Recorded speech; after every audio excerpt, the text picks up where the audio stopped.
start at the bottom, and we've got Nick Osipczak versus Greg Soto. I don't think this is going to be too hard a fight to call. I'll go for Nick on this. I'm not aware that he's fought recently at all, but even so, I think Greg Soto's last match might have ended in a disqualification against Matt Riddle. I could be thinking of the wrong person here. But anyway, I'm going to go for Nick. I think I shall go for him as well I think I'll go for TKO in the third. The next is Dan Miller versus John Salter. Now, this brings up an interesting point. You know, Dan Miller has already lost 3 in a row, and he is still in the organisation, and I'm not surprised. I mean, I think he's a very good fighter, quite exciting, and I believe that all his losses have come by decision.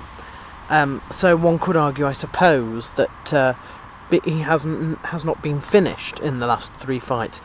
However, I find it interesting that the UFC are now cutting people after 2 losses, if they want to, almost certainly after 3, and yet of course there's still the odd 1 or 2 fighters who seem to be terribly favoured, unable to stay no matter how many they lose.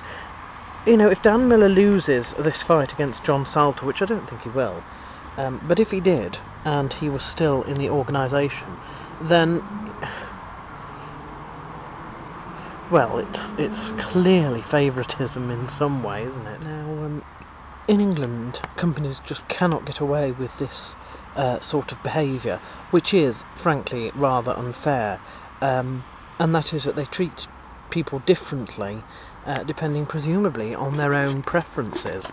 I mean, in this country we have what's called employment law, and we also have unions, and of course there's been quite a lot of talk about unions for fighters and how that might ruin things, but I think you're thinking there ruining things for the spectators, not necessarily ruining things for the fighters themselves. I just think that this calls into question some of the UFC's policies on how they can end their contracts. It just seems to be a little bit like, well, if you lose, it's at their discretion as to how many times you lose and how often you lose, as to whether they keep or get rid of you. Having said that, all of that, I'm going to go for Dan Miller. I think he will probably be able to win this one, but I'm going to put it as decision.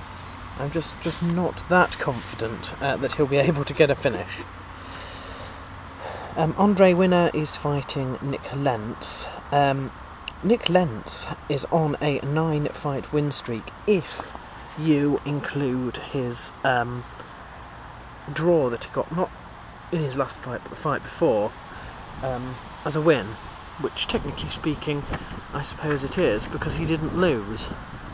Having said all that, Andre Winner, British fighter, I think he's very good. I think I'm going to give him this the prediction to him, but I'm going to say definitely by decision. I don't see him finishing Nick Lentz because Nick Lentz is quite explosive and quite enthusiastic.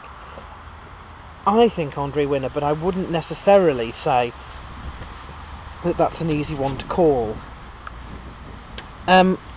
Next match is interesting as well. This is Joe Lauzon and Gabriel Rudiger. Again, Gabriel Rudiger is one of these people who appeared in Tough, The Ultimate Fighter that is, and didn't put on the best performance in the world. It was said that he would never ever perform in the UFC by Dana White himself. 2 or 3 years later, and after a win streak, and he has had a win streak, he's had a very prolific win streak since Tough, suddenly Gabriel Rudiger's allowed back into the institution. I just think it makes a mockery of some of the things, not of the institution, but of some of the things that Dana White says. This is why he should keep his mouth shut when he gets gets his feathers ruffled by certain fighters, because it's a load of bollocks, isn't it? You know, we all know that if he's a draw and if he does well in his next few fights, regardless of how much Dana White swears by his life that, you know, such and such will never compete, he'll be back. And this just proves it. I think this is a reasonably difficult one to call. Part of me wonders if they are just bringing him in so that he can lose and be expelled again. And some of me thinks there's actually, you know, he's actually legitimised. They've paired him off with Joe Lozon, who once was in contendership, but since his operation, I think his knee operation, he's not been so great. I don't know if it's just that people have sort of forgotten about the hype that surrounded him after Tough, or what. I don't know who's going to win this one. I think my gut feeling is for Joe Lozon, but I have some reservations. Thing is, I can see Joe Lozon finishing Gabriel Rudiger, but I'm not sure I can see Rudiger finishing Lozon. You know, I'm going to have to go for Lozon. That doesn't mean that I don't like Gabriel Rudiger. I do, and I found him extremely responsive in the past. I've you know, had quite a bit of contact with him, but I'm going to go for Joe Lozon. I'm going to go for decision. I think that might just be me being, you know, I don't know. The next match, Nathan Diaz versus Marcus Davis. You know, I don't know whether they deliberately put Nathan Diaz up against people that he has to really work hard to win against, or what. It's not a squash match, but it's not looking good for Nathan Diaz, considering his record is a bit up and down with wins and losses.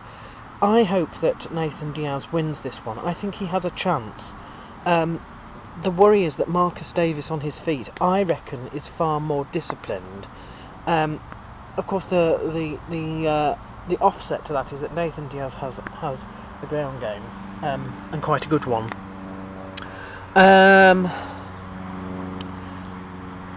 I shall take a chance, and I'll go for Nathan Diaz. But I think that is a chance. Actually, I think that is a chance. Maybe that's heart over head, that prediction.